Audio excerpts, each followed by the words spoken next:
Dad, you're fired.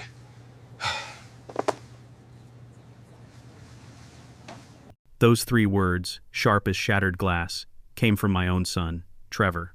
In the sterile, sunlit conference room I had designed, surrounded by the team I had personally mentored, he threw away 11 years of my life like it was garbage. We were arguing over something so petty, a procedural audit I insisted on, but his contempt had been brewing for months. He saw me as a relic, a roadblock to his reckless ambition. But as I stood there, the silence of the room pressing in, and packed my personal effects into a cardboard box, a cold, hard resolve settled deep in my bones. He thought he was burying me, but he'd forgotten one crucial detail. I knew exactly where all his skeletons were buried, and I was about to start digging. This is the story of how I took back everything he and his venomous partner stole from me. If you enjoy stories of justice and sweet revenge, take a moment to hit that subscribe button and let us know in the comments where you're listening from. You won't want to miss how this ends. The conference room still buzzed with a low electric tension. The hum of the projector was the only sound under Trevor's clipped, arrogant voice. "You're stuck in the past, Dad," he snapped. The Rolex on his wrist, a watch I'd gifted him for his college graduation, ticked sharply as he jabbed a finger in my direction. Official-looking papers, some stamped with the stark red of confidential, were scattered across the polished mahogany table that I had picked out years ago. I sat perfectly still, my knuckles white as I gripped a simple manila folder. 11 years. 11 years of my life, my sweat, my sacrificed weekends, and missed holidays, were poured into building Bright Path Solutions from a dream into a reality. And now, my own son was tearing it all down in front of my eyes. Beside him, Lisa leaned back in her chair, a picture of smug satisfaction. Her diamond earrings glinted like tiny, cruel daggers. "Henry, your constant audits are slowing us down," she said, her voice a silky, venomous purr. "We need to be agile, not bogged down in your old-fashioned bureaucracy." The colleagues I had hired, nurtured, and treated like family shifted uncomfortably in their seats. Their eyes darted everywhere, but at me, the floor, the ceiling, their own hands. The weight of their collective silence was suffocating. This room was full of people I'd personally mentored, people whose careers I'd helped build, and now they were frozen, silent witnesses to my execution. "You're fired." Trevor's words finally sliced through the thick, poisoned air. His eyes, cold and unyielding, held no trace of the boy I had raised, the child I had taught to ride a bike and build model airplanes. A collective, sharp gasp rippled through the room, but no one dared to speak. Not a single person met my gaze. I stood up slowly, the legs of my chair scraping harshly against the floor, the sound unnaturally loud in the dead quiet. The folder in my hand trembled, not from fear, but from a surge of pure, unadulterated rage. "Fired," I repeated, my voice low but steady, each syllable a carefully placed stone. "You forget who built this company from the ground up, Trevor. You forget whose name was on the original charter when this was nothing more than an idea sketched on a napkin." He just smirked, a cruel, dismissive twist of his lips.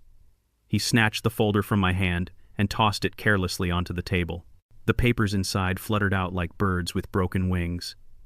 "Progress doesn't care about your sacrifices, old man," he said, the words dripping with disdain. Lisa's lips curled into a silent, triumphant smile. She had won. She had turned my son completely against me. I turned my back on them, on the company I had loved, and walked out. My steps were deliberate, measured. I would not give them the satisfaction of seeing me run. The floor-to-ceiling glass walls of the hallway reflected my image back at me, a ghost haunting the empire I had built. In the hallway, people I'd known for years suddenly found their shoes incredibly interesting, their gazes glued to the floor as I passed. My office door was slightly ajar, my private sanctuary now violated, its sanctity broken. On my desk, a framed photo of my late wife, Ellen, watched me. Her warm, loving smile was a painful reminder of better, happier days, of a time when family meant support, not betrayal. I gently slipped her picture into my inside jacket pocket, leaving behind the shiny awards and corporate trinkets. They meant nothing now. As I walked past Lisa's desk, my hand brushed against a folder marked "Confidential." A spark ignited in the back of my mind, a flicker of an idea born from desperation and anger. Trevor's voice, muffled but clear, echoed from the conference room. "Now we're finally free," he muttered to Lisa. Free from what? I wondered. From me? Or from the truth I represented? I stepped into the elevator, the polished steel doors closing with a soft final ding. My reflection stared back from the mirrored surface, a tired, defeated man. But as the elevator descended, I felt the warmth of Ellen's photo against my chest. He thought he'd won. He and Lisa thought they had disposed of the old man. But I knew something they didn't. I knew where the real truth was hidden. It was locked away in his safe, tucked behind that gaudy, overpriced painting he was so proud of. Thursday was just 2 days away. Oh yes, Thursday was going to be very, very interesting. Back in my empty office, the air smelled of stale coffee and old paper, a time capsule of my life's work. I stood there for a long moment, alone, my hand in my pocket, my fingers tracing the worn edges of Ellen's photograph. The polished surface of my oak desk bore a faint crack, a scar from the day we'd signed our first major deal. I was 35 then, the same age Trevor was now. It was a lifetime ago, back when he would run to me with his school report card, his face beaming with pride, not plotting my demise. I began to pack, my movements slow and methodical. Awards for innovation and growth clinked sadly as they were dropped into a plain cardboard box. Trustworthiness, leadership, vision plaques that were now just hollow pieces of metal and wood. My eyes landed on one in particular, a joint award I'd shared with Trevor 5 years ago. We were standing side by side in the photo, our smiles wide and genuine. His grin had been real then, filled with pride and affection. Or had I just imagined it? I left that one on the desk. The past couldn't save me now. My hands moved mechanically, folding years of my life, my passion, my very identity, into a box. A drawer creaked open, revealing a letter from Ellen, written shortly before she passed. "You're stronger than you think, Henry," her familiar script read. A lump formed in my throat. I swallowed hard, carefully tucking the letter into my wallet. This company had been my sacrifice. All those late nights at the office, the business trips that took me away from her, from Trevor. And for what?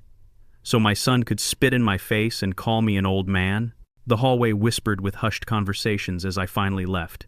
Colleagues glanced up, then quickly looked away, their pity feeling sharper and more insulting than Trevor's scorn. At the security desk in the lobby, old Mike, who'd been with the company since the beginning, hesitated. "Henry, I'm so sorry," he stammered. "Don't be, Mike," I said, managing a weak nod. His eyes, unlike the others, held genuine respect, and it was a small, faint comfort in a day filled with pain. Outside, the Chicago rain greeted me with a cold, relentless drizzle, immediately starting to soak the cardboard box in my arms. The city roared around me, a symphony of car horns, hurried footsteps, and distant sirens. Life was moving on, whether I was ready or not. My coat clung to me, heavy with rainwater, but I just kept walking. The bottom of the box was starting to sag, but Ellen's photo, safe and dry in my pocket, was all that mattered. I found a public trash can and tossed my office key inside. The sound of the metal clanging against wet garbage felt incredibly final. A final, bitter goodbye. Sitting in my car, the familiar smell of the leather seats was a strange comfort, a scent filled with 1,000 memories. I just sat there for a while, the rain drumming a somber rhythm on the roof. My mind drifted back to a tense deal about a year ago. I remembered Trevor's nervous laugh when I'd questioned a client's suspicious-looking financial numbers. He'd brushed off my concerns, calling me overly cautious. But I had seen the real report later, just a glimpse of it before he hastily tucked it away in his office safe. A single page, but it was damning enough to ruin him completely. The engine growled to life as I turned the ignition. My hands gripped the steering wheel, my knuckles turning white.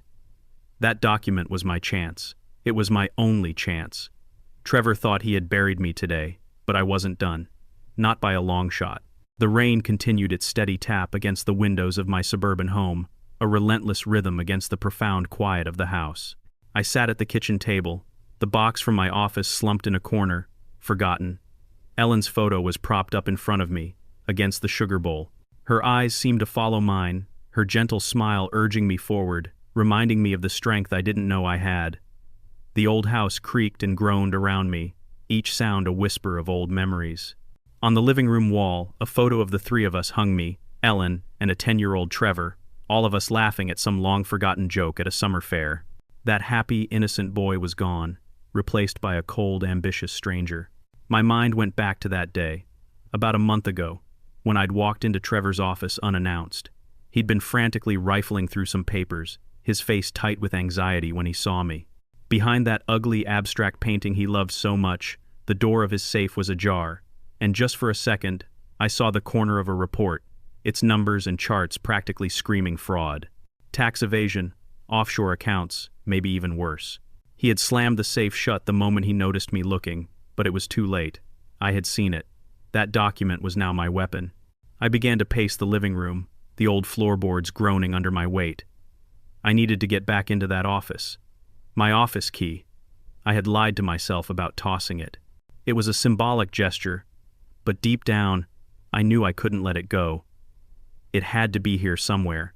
I started searching frantically, drawers rattling open and shut, spilling out pens, old receipts, and one of Ellen's old silk scarves. Finally, in a dusty box of her keepsakes, I found it. A single rusted key on a faded Bright Path key tag. I placed it on the table beside Ellen's photo. A vow began to take shape in my mind, cold and clear.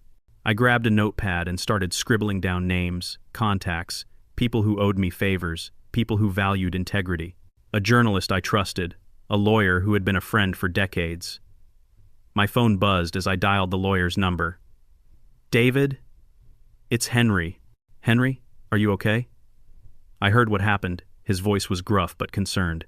"I'm fine," I lied. "Listen, I need some advice. Off the record. I think Trevor's hiding something. Something big.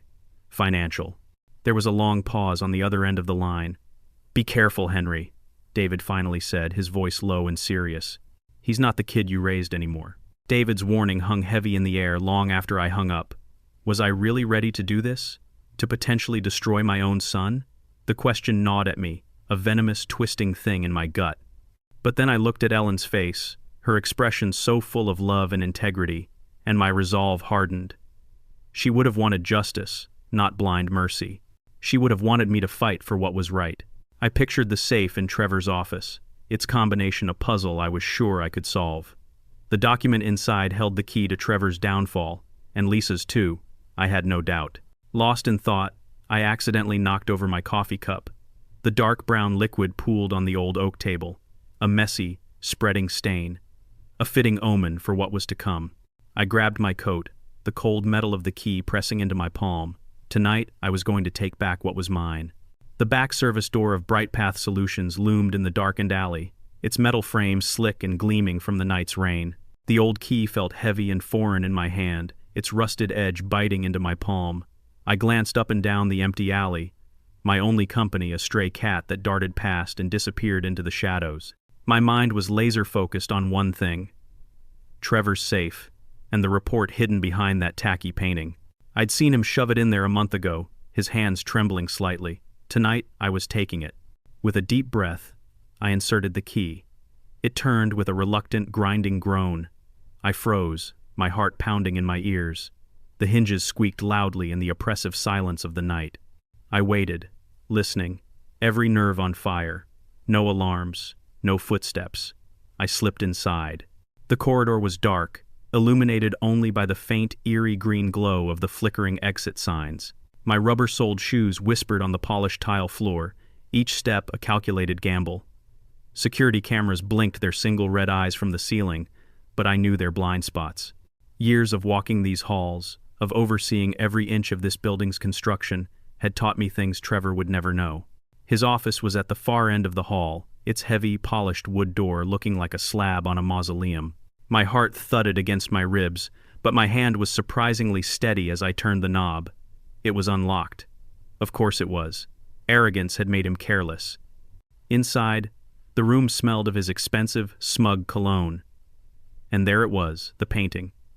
A gaudy, meaningless abstract that he'd paid a fortune for. I carefully eased it off the wall, wincing as the corner of the frame grazed the floor with a soft scraping sound. The safe stared back at me, a square of cold, unforgiving steel. Its dial felt icy under my trembling fingers. I took a guess. Trevor's birthday. The irony was bitter on my tongue. 0, 8, 1, 9. Click. It opened.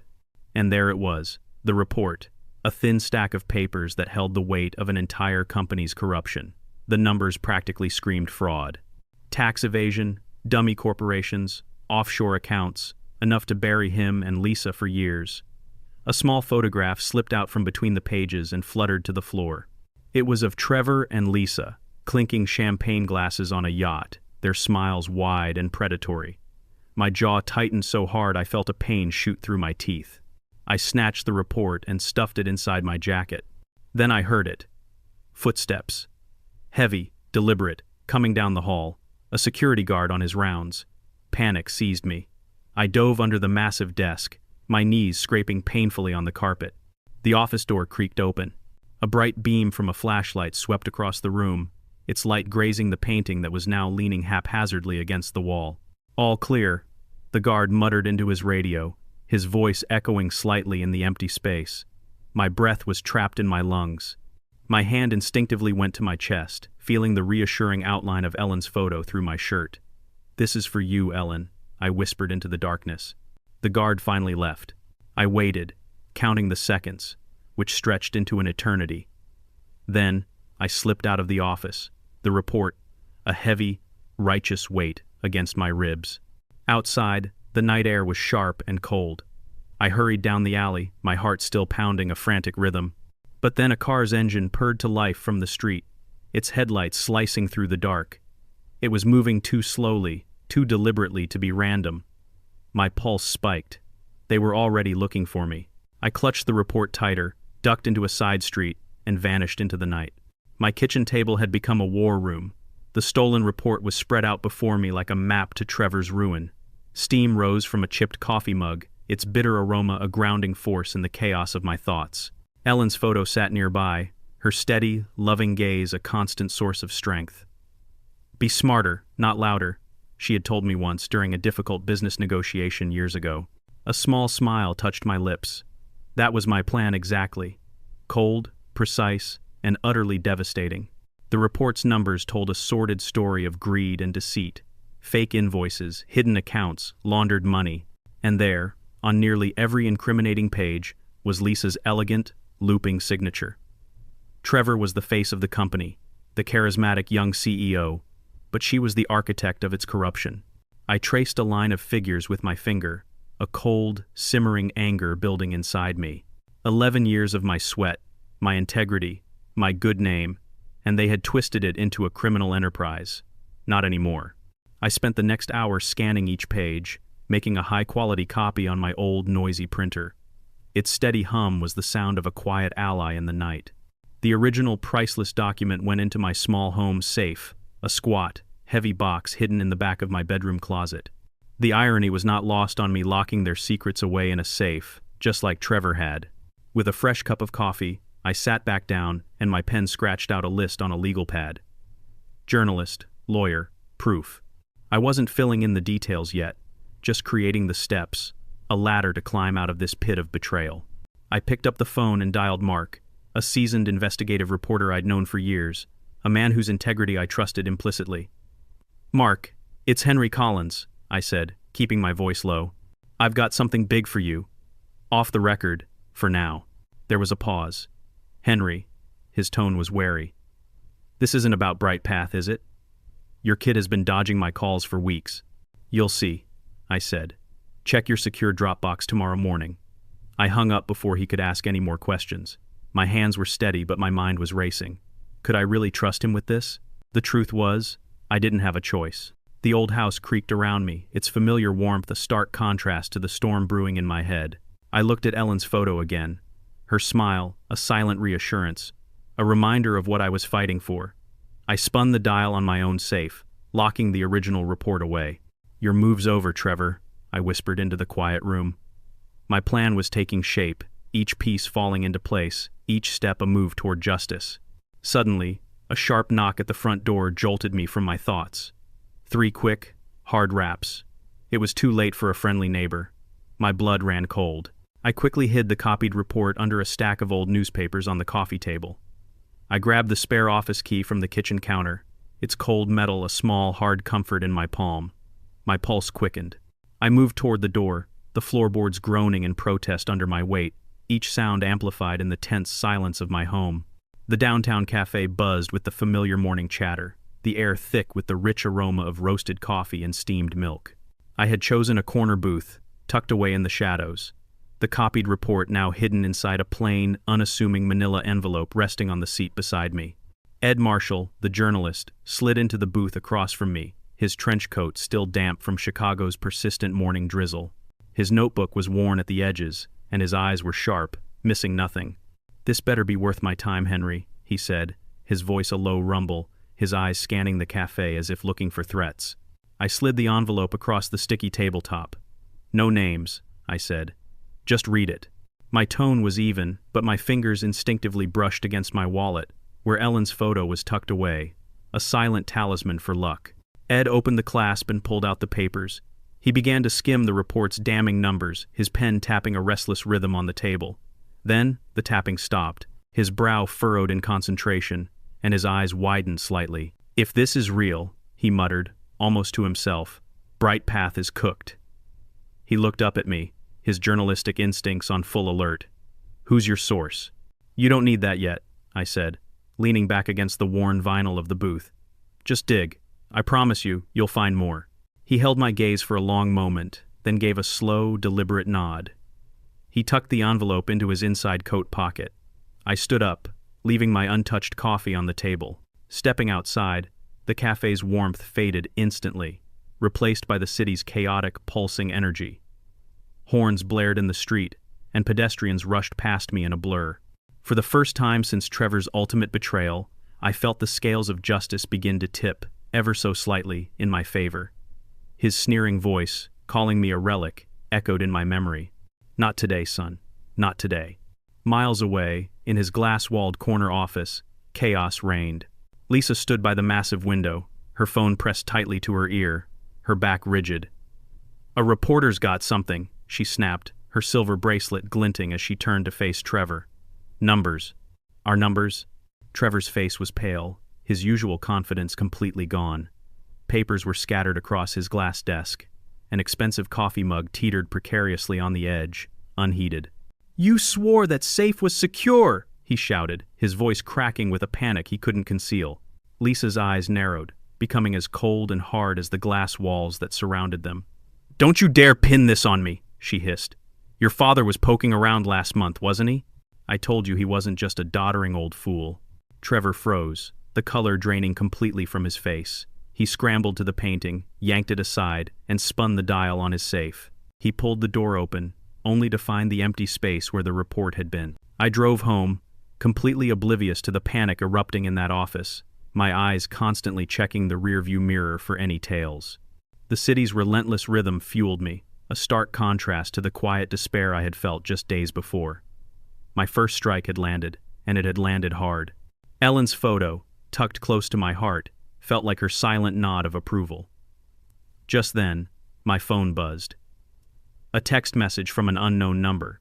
Just 5 words. "You're playing a dangerous game." My hands tightened on the steering wheel, the road ahead suddenly blurring. Trevor's office reeked of desperation. The mingling scents of his cologne and Lisa's perfume were heavy and cloying in the air. The safe gaped open, a dark, empty mouth. "It's gone," Trevor whispered, his voice hoarse. His hands were trembling as he slammed the heavy door shut with a loud clang.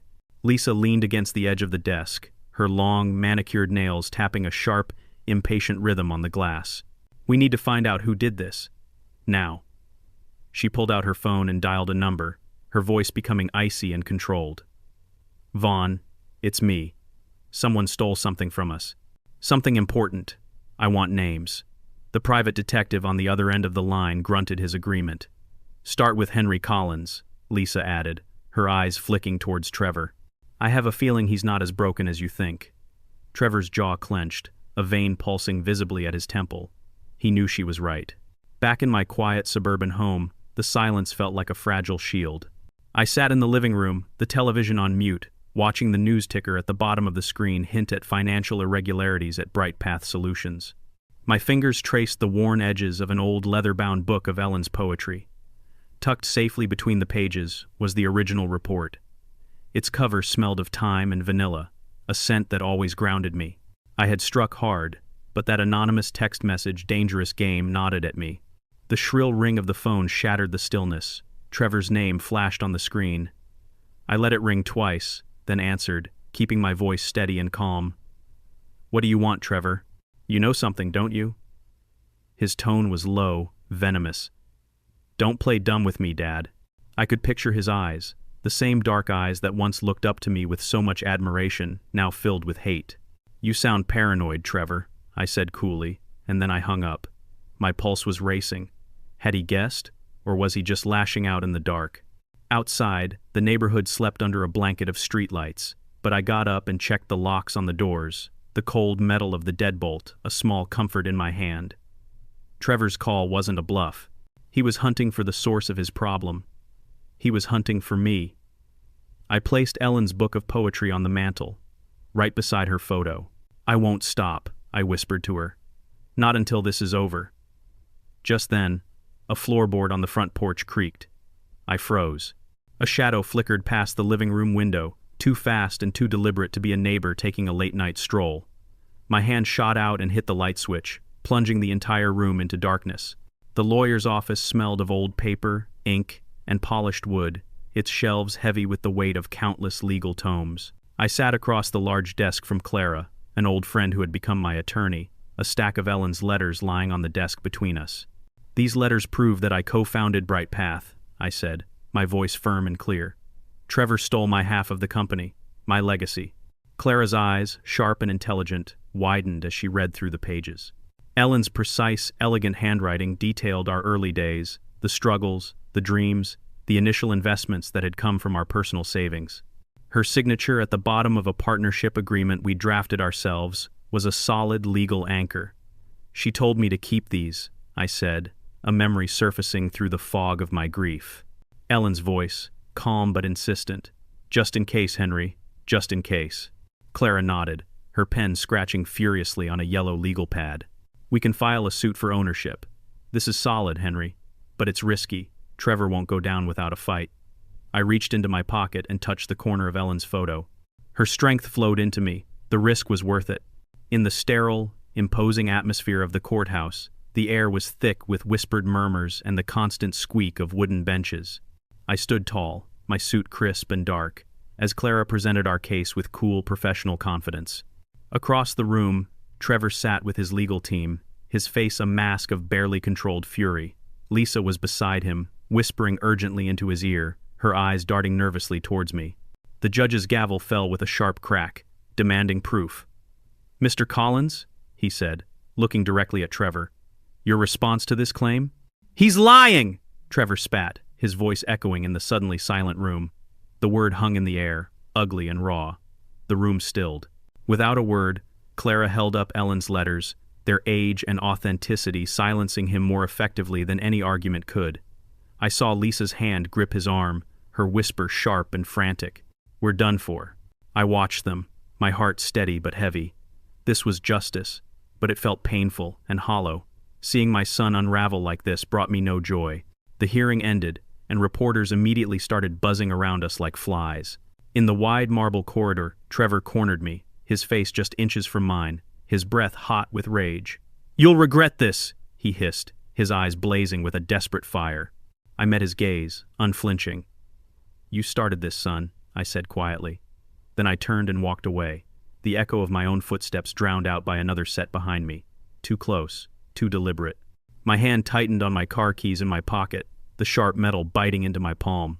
The park was quiet, its paths strewn with damp autumn leaves that crunched under my boots. I sat on a weathered bench, the cold wood seeping through the fabric of my coat. Trevor had called, his voice tight with an emotion I hadn't heard in years. Fear. He insisted we meet here, alone. Ellen's photo rested in my pocket, her memory a steadying presence. A bittersweet memory flickered in my mind. Trevor, as a little boy, maybe 6 years old, clutching my hand tightly at this very park, promising he'd never, ever let me down. They arrived together. Trevor's face was drawn and pale, Lisa's eyes sharp but unsteady. He sat on the bench opposite me, his hands twisting the expensive cuff of his shirt. "Dad," he started, his voice barely a whisper. "Stop this. The lawsuit, the reporter, the investigation. Just call it all off." Lisa leaned forward, her diamond bracelet glinting in the flat gray light. "We'll cut you in," she said, her voice a low, desperate hiss. "Money, shares, whatever you want. Just name your price. I just stared at him, my son, now a complete stranger trying to bribe me. You think I'd sell my dignity, my integrity, Ellen's memory? My words were calm, but they cut deep. Trevor flinched as if I'd physically struck him. His jaw was tight. I made mistakes, he said, his voice softer now, pleading. But we're family. Don't you remember? When we built that model airplane together? You and me, against the world. Lisa's lips curled into a sneer. Don't be so stubborn, Henry. If you push this any further, it's going to get messy for everyone. Her threat hung in the cold air, but her voice cracked just slightly, betraying the terror underneath her bravado. I stood up, my shadow stretching long across the damp grass. You stole my life's work, Trevor. You stole my company. Now you have to pay the price. I turned and walked away, their desperate pleas fading into the wind behind me. Back at home, the old house wrapped me in its familiar quiet and warmth. Ellen's letters lay on the kitchen table, their faded ink a map of my long fight. I traced her beautiful handwriting, each word a vow I had made to her and to myself. The final court hearing was tomorrow. It was my final strike. Trevor's begging echoed in my ears, but I pushed it away. He wasn't my boy anymore. He was a man who had made his choices. My phone buzzed. It was a text from Clara. Court tomorrow. Be ready. I set the letters aside, my fingers brushing against the old, rusted key still sitting on the table. Just then, a low noise outside, like the crunch of footsteps on the gravel driveway, made me pause. I moved silently to the window, pulling back the heavy curtain just an inch. The courtroom buzzed like a disturbed hive, a cacophony of whispers and shifting chairs. I sat in the front row, my briefcase on my lap, Ellen's letters nestled safely inside, their weight anchoring me to my purpose. The judge's voice, steady and final, cut through the noise. This court finds that Bright Path Solutions is to be restored to its rightful co-founder, Henry Collins. A gasp went through the room. He wasn't finished. Furthermore, Trevor Collins and Lisa Wilson are found guilty of corporate fraud, embezzlement, and tax evasion. The gavel fell, its sharp crack as final as a blade. Trevor's face drained of all color, his expensive silk tie suddenly askew. Lisa gripped her purse so tightly her knuckles were white, her eyes darting wildly toward the exit, like a trapped animal. Reporters scribbled furiously in their notebooks, their cameras flashing, turning the solemn courtroom into a chaotic spectacle. The news had broken. Ed's relentless investigation, fueled by the report I had given him, had laid all of their criminal schemes bare for the world to see. Ellen's words echoed in my mind. Truth always wins, Henry. She was right. She had always been right. The sharp, metallic click of handcuffs echoed as two uniformed officers approached Trevor and Lisa. This is a lie! It's all a lie! Trevor shouted, his voice bouncing off the high marble walls. But it was hollow, empty of conviction. Lisa's head bowed, all her arrogant defiance finally crumbling into dust. I watched it all happen, my heart steady, but heavy. This was justice, but there was no joy in it, only a profound sense of sorrow. In the crowd, an old colleague, a woman I'd hired 20 years ago, met my eyes. She gave me a small, quiet nod of solidarity. It meant more to me than the verdict itself. Outside, the Chicago streets were cold, the wind carrying the damp scent of wet asphalt. Reporters swarmed me, their questions a blurry, aggressive wall of sound. I pushed past them, my coat flapping behind me, and finally reached the sanctuary of my car. The radio was already humming with the news. Bright Path Solutions, my life's work, was bankrupt. Its gleaming glass tower was now nothing more than an empty husk.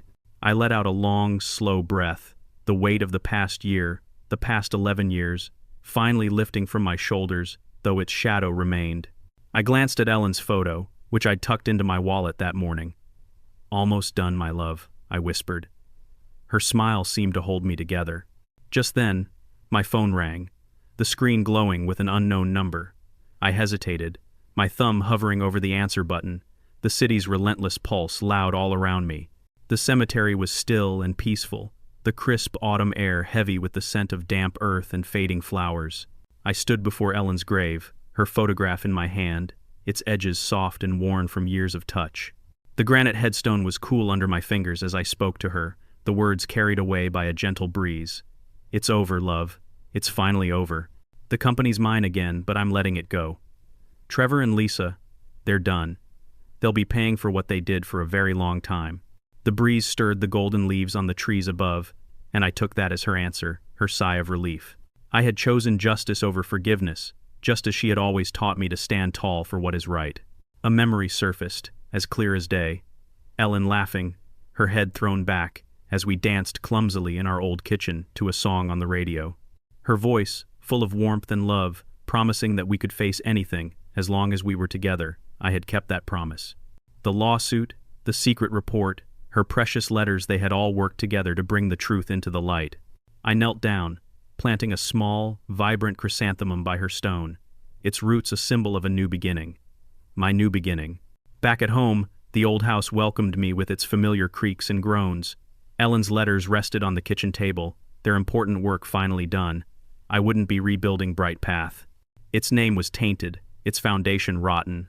Instead, its assets would be liquidated and donated to charity, to schools in underserved neighborhoods, to shelters for the homeless, to all the places that truly mattered in the world. My lawyer called to confirm the transfer had been initiated. "You're a free man, Henry," he said. A genuine smile spread across my face. I sank into my favorite worn leather armchair, its familiar comfort like an old friend's embrace. The fight had undeniably changed me, but now a profound peace settled over me, as soft and gentle as the evening light filtering through the windows. I placed Ellen's photo on the mantel, her bright, loving eyes watching over me. My phone buzzed on the end table. A letter had arrived in the mail from an old friend, a colleague from long ago, offering a new project, a new challenge. I left the envelope unopened, letting it catch the warm, golden glow of the sunset. Outside, the world hummed with life, but in my quiet living room, I was still. My hand rested on the old, rusted key that had unlocked so much more than just a door. It had unlocked the truth. And in doing so, it had finally set me free. Betrayal, especially from family, cuts deeper than any knife, leaving scars that may never fully fade. But it's in those moments of darkness that we discover our true strength. It's not about revenge, but about justice. It's about fighting for the truth, not for personal gain, but because integrity is the one thing no one can ever take from you. It's about learning to let go of a poisoned past to build a better, more meaningful future. If this story resonated with you, I'd be honored if you'd like the video and subscribe for more. And please, share your thoughts in the comments below. Thank you for listening.